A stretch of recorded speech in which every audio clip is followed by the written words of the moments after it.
அன்பான மாணவ செல்வங்கள் அனைவருக்கும் வணக்கம்.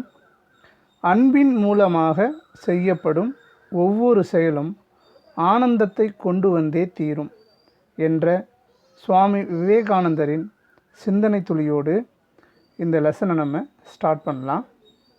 நம்மளுடைய ஃபஸ்ட்டு சாப்டர் என்னன்னு கேட்டிங்கன்னா, இன்ட்ரோடக்ஷன் டு மைக்ரோ எக்கனாமிக்ஸ்.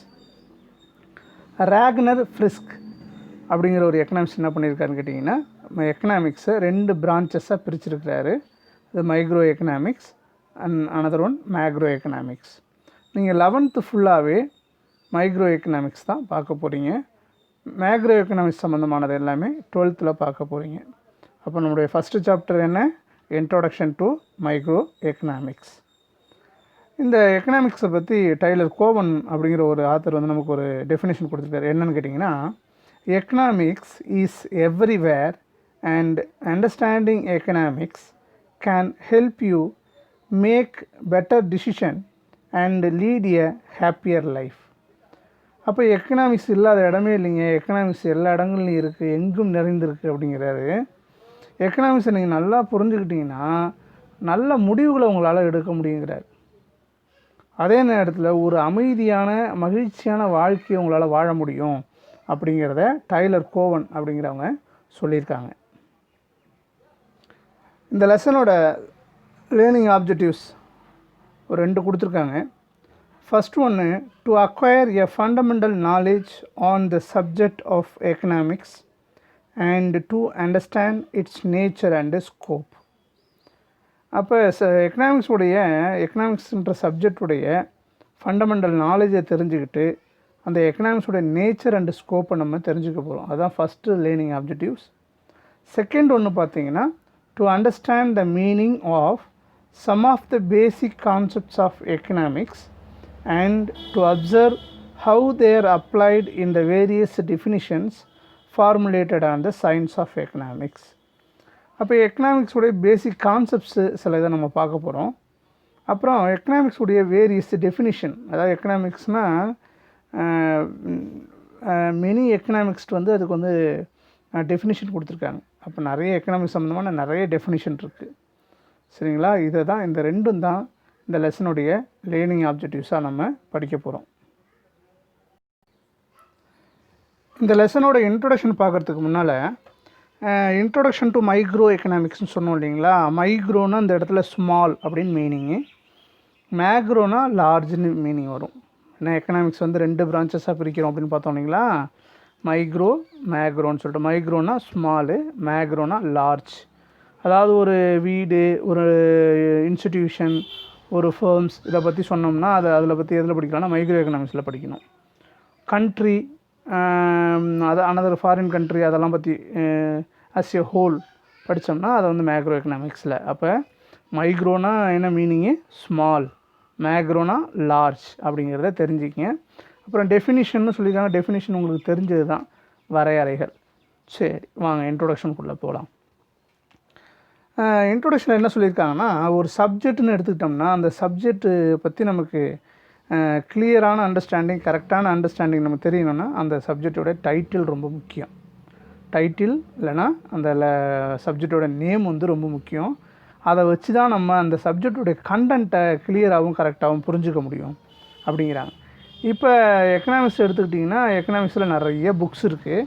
அந்த புக்ஸோட லிஸ்ட்லாம் இருக்குது, நம்ம பார்க்க போகிறோம். இப்போ அந்த புக்ஸு வந்து சேம் கண்டென்ட்டு, அதாவது ஒரே விஷயத்தை பற்றி பேசினாலுமே ஒவ்வொரு புக்கும் ஒவ்வொரு ரீடர்னுடைய இன்ட்ரெஸ்ட்டுக்கும் கெப்பாசிட்டிக்கும் ஏற்ற மாதிரி அது இருக்கும். அதை தான் சொல்லியிருக்காங்க இந்த ஃபஸ்ட்டு பேராகிராஃபில் நம்ம பார்க்கலாம்.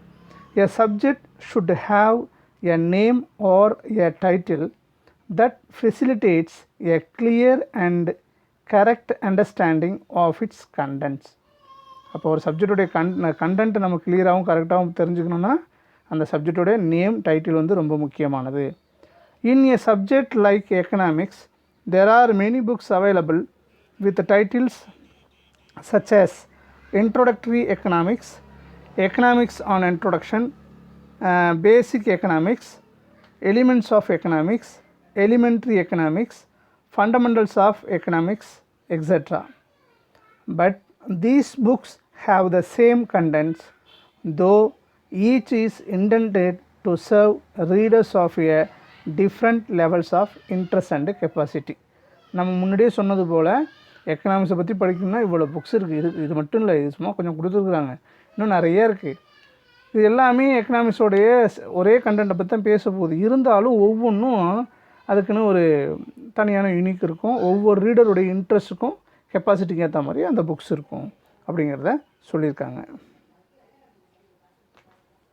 நெக்ஸ்ட் ஒன்று பார்த்தீங்கன்னா சப்ஜெக்ட் மட்டும் இல்லை. சப்ஜெக்ட் இப்போ சொல்லிட்டோம், சப்ஜெக்டில் அந்த சப்ஜெக்டோட டைட்டிலும் இல்லைனா நேம் வந்து ரொம்ப முக்கியமானதுன்னு சொன்னோம் இல்லைங்களா. ஆனால் அது மட்டுமே அந்த சப்ஜெக்டை புரிஞ்சுக்கிறதுக்கு உதவியாக இருக்காது. என்ன வேணும், அந்த சப்ஜெக்டுடைய நேச்சர் என்ன, ஸ்கோப் என்ன, அதனுடைய இயல்புகள் என்ன, அதனுடைய எல்லைகள் என்னன்னு நம்ம கிளியராக தெரிஞ்சுக்கிட்டால் தான் நம்ம அதை பற்றி கிளியராக நம்ம புரிஞ்சுக்க முடியும் அப்படிங்கிறத இதில் சொல்லியிருக்காங்க. பாருங்கள், a good introduction to a subject besides containing the meaning of its title should have an explanation of the nature and scope of the subject. பார்த்தீங்களா இல்லையா? அப்போ ஒரு சப்ஜெக்ட்னால் அதனுடைய கண்டென்ட்ஸை நம்ம வந்து கண்டென்ட்டை வந்து கிளியராகவும் கரெக்டாகவும் அண்டர்ஸ்டாண்ட் பண்ணிக்கணும்னா அதனுடைய டைட்டிலு நேம் எவ்வளோ முக்கியமோ அதை விட முக்கியம் என்னென்னு கேட்டிங்கன்னா அந்த சப்ஜெக்டுடைய nature and scope. Nature and ஸ்கோப்னால் என்ன சார் அப்படின்னா, அந்த சப்ஜெக்ட் வந்து ட்ரெடிஷ்னலாக இல்லை மாடர்னா, அது வந்து பழமையான சப்ஜெக்டா இல்லை நியூ சப்ஜெக்டா, இல்லை வந்து அது வந்து ஸ்டாட்டிக் ஆர் டைனமிக்னு சொல்லியிருக்காங்க. அது வந்து இயங்கக்கூடிய நிலையில் இருக்கா இல்லை இயங்கா நிலையில் இருக்கா, அது வந்து ஆர்ட்டை பற்றி பேசுதா இல்லை சயின்ஸை பற்றி பேசுதா, இல்லை அது ஆர்ட்டையும் சயின்ஸையும் பற்றி பேசுதா, ரெண்டுத்தையும் சேர்த்து பேசுதா, இல்லை சயின்ஸை மட்டும் பற்றி பேசுதா, ஆர்ட்டை மட்டும் பற்றி பேசுதா அப்படிங்கிறத சொல்லியிருக்காங்க. அப்புறம் அந்த சப்ஜெக்டில் உள்ள எல்லா பிரான்ச்சஸ்னுடைய முக்கியத்துவத்தை வந்து அதில் சொல்லியிருக்கணும். சப்ஜெக்ட் இருக்குன்னா அந்த சப்ஜெக்டில் நிறைய பிரான்ச்சஸ் இருக்கும் இல்லையா, அந்த பிரான்ச்சஸுடைய இம்பார்ட்டன்ஸ் இல்லைன்னா சிக்னிஃபிகன்ஸை வந்து அதில் கிளியராக அவங்க சொல்லியிருக்கணும் அப்படிங்கிறத சொல்லியிருக்காங்க. இதை பாருங்கள், whether the subject is traditional or modern, static or dynamic, the readers should be in a position to clearly classify the subject as belonging to either arts alone or to science alone or to both. அதாவது அது அந்த subject வந்து அறிவியலை மட்டும் பேசுதா இல்லை கலையை மட்டும் பற்றி பேசுதா இல்லை அறிவியலையும் கலையும் பற்றி பேசுதா அப்படிங்கிறத ரீடருக்கு வந்து அது வந்து ஒரு கிளியர் அண்டர்ஸ்டாண்டிங்கை கொடுக்கணும்.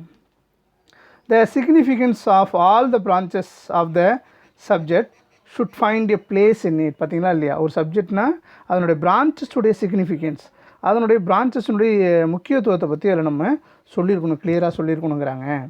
As they go through the introduction, the readers should be able to understand the relationship of the subject with the other subject. பாருங்கள், அப்போ ஒரு இன்ட்ரொடக்ஷன் போகிறதுக்கு முன்னால் ஒரு ரீடர் என்ன பண்ணிருன்னு கேட்டிங்கன்னா, அவர் என்ன சப்ஜெக்ட் படிக்க போகிறாரோ அந்த சப்ஜெக்டையும் அந்த சப்ஜெக்டோட தொடர்புடைய மற்ற சப்ஜெக்ட்ஸையும் அவர் படிச்சிருக்கணும்.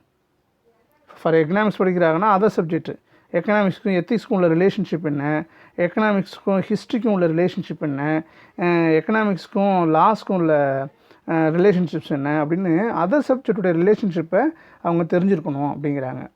அடுத்ததாக newer areas incorporated into the subject and the newer ways of comprehending its contents are to be highlighted in the introduction. என்ன சொல்லியிருக்காங்க அப்படின்னா, அந்த சப்ஜெக்டிலுடைய ஏதாவது புதிய பகுதிகள் இருக்கும், நியூவர் ஏரியான்னு சொல்லியிருக்காங்க. அதே நேரத்தில் அந்த நியூவர் ஏரியாவை எப்படி படிக்கணும்னு சொல்லக்கூடிய நியூ வேஸும் கொடுத்துருப்பாங்க. எந்த முறையில் அந்த எந்த வழியில் அந்த புதிய பகுதிகளை நம்ம படிக்க முடியும் அப்படிங்கிறத ஹைலைட் பண்ணி காட்டியிருக்கணும் அப்படின்னு சொல்லியிருக்காங்க. The methodologies applied in the derivation of its law are to be stated in such an introduction. அப்போ அதில் வந்து ஒவ்வொரு எந்த சப்ஜெக்டாக இருந்தாலுமே அதில் வந்து என்ன கொடுத்துருப்பாங்கன்னா நிறைய டெஃபினிஷன் இருக்கும், நிறைய லாஸ்லாம் இருக்கும். அதை வந்து நம்ம டெரைவ் பண்ணுறதுக்கான மெத்தடாலஜியும் நம்ம அதில் சொல்லியிருக்கணும். இப்போ ஒரு சப்ஜெக்ட்னா ஒரு இன்ட்ரொடக்ஷனில் இவ்வளவு இருக்கணுங்க, ஒரு சப்ஜெக்டோட இன்ட்ரொடக்ஷன்னா இவ்வளவு இருக்கணும். அப்போ நீ ஏதாவது அதனோட டெஃபினிஷனை எக்ஸ்பிளைன் பண்ணக்கூடிய மெத்தடாலஜிக்கெல்லாம் அதில் இருக்கணும். அப்போ ஒரு சப்ஜெக்ட்னால் என்னென்ன இருக்கணும், டைட்டில் நேம் கண்டிப்பாக இருக்கணும். டைட்டில் மட்டும் இல்லை, அதனுடைய நேச்சர் அண்ட் ஸ்கோப்பை பற்றி நம்ம கிளியராக சொல்லியிருக்கணும். அப்புறம் அதனுடைய பிரான்ச்சஸோடைய சிக்னிஃபிகன்ஸை பற்றி நம்ம சொல்லியிருக்கணும். அதில் இருக்கக்கூடிய நியூவர் ஏரியா இருந்தாலும் அந்த நியூவர் ஏரியாவை எப்படி நம்ம தெரிஞ்சுக்கணுங்கிறதுக்கான நியூ வேவ்ஸ் அதில் இருக்கணும். அப்புறம் டெஃபினிஷன் இருந்தால் அந்த டெஃபினிஷனை படிக்கிறதுக்கான அந்த மெத்தடாலஜி நமக்கு அதில் அந்த சப்ஜெக்டில் சொல்லியிருக்கணும் அப்படிங்கிறத சொல்லியிருக்காங்க. எக்கனாமிக்ஸ் மீனிங் பார்க்க போகிறோம். The term or word economics comes from the ancient Greek oikonomicus. Oikos means households and nomos means management, custom or law. அவங்க நியூ புக்கில் நெமின்னு கொடுத்துருப்பாங்க, நொமாஸ்க்கு பதிலாக நெமின்னு கொடுத்துருப்பாங்க. NEMEIN நெமின்னு கொடுத்துருப்பாங்க. அப்போ எக்கனாமிக்ஸுங்கிற அந்த வார்த்தை ஆய்க்னோமிக்கஸ் அப்படிங்கிற க்ரீக் வேர்ட்லேருந்து வந்துச்சு. அதை வந்து ஆய்கோஸ்னால் அதுக்கு மீனிங் என்னென்னா ஹவுஸ்ஹோல்டு, வீடு அப்படி சொல்கிறோம்ல நம்ம இல்லங்கள். அது நோமாஸ் அப்படி இல்லைனா நெமின் அப்படின்னா மீனிங் என்ன கேட்டிங்கன்னா மேனேஜ்மெண்ட், கஸ்டம் ஆர் லா. மேனேஜ்மெண்ட்னா நிர்வாகம் தெரியும், கஸ்டம்ஸ்னால் பழக்க வழக்கம் சொல்கிறோம் இல்லையா, அது லாங்கிறது விதி. இதுதான் ஆய்கோஸ்க்கும் நெமினுக்கும் உள்ள மீனிங். இப்போ எக்கனாமிக்ஸ்னால் என்ன சார் அப்படின்னா, economics means management of household. எக்கனாமிக்ஸ்னால் என்ன அர்த்தம்? Management of household. அப்போது ஒரு வீட்டோட நிர்வாகம், அதுதான் எக்கனாமிக்ஸ் சொல்லியிருக்காங்க. ஒரு இல்லங்களினுடைய நிர்வாகம், அதுதான் economics. The subject was earlier known as political economy is renamed as economics in the late 19th century by Albert Marshall. அப்போ எக்கனாமிக்ஸோட பழைய நேம் என்ன கொடுத்துருக்காங்கன்னா பொலிட்டிக்கல் எக்கனாமி அப்படின்னா அதுக்கு பேர். எக்கனாமிக்ஸ்க்கும் பேர் கிடையாது, பொலிட்டிக்கல் எக்கனாமின்னு அதை சொல்லுவாங்க. அதை வந்து ஆல்பர்ட் மார்ஷல் தான் என்ன பண்ணியிருக்காருன்னு கேட்டிங்கன்னா எக்கனாமிக்ஸ்னு மாற்றிருக்காரு. டூரேஷன் பார்த்திங்கன்னா 19th சென்ச்சுரியோட செகண்ட் ஹாஃப், அதான் லேட் 19th சென்ச்சுரின்னு கொடுத்துருப்பாங்க. அதாவது 19ஆம் நூற்றாண்டுடைய பிற்பகுதியில் வந்து அவர் வந்து பொலிட்டிக்கல் எக்கனாமியை எக்கனாமிக்ஸ்னு நேம் சேஞ்ச் பண்ணியிருக்கார். ஓகேவா?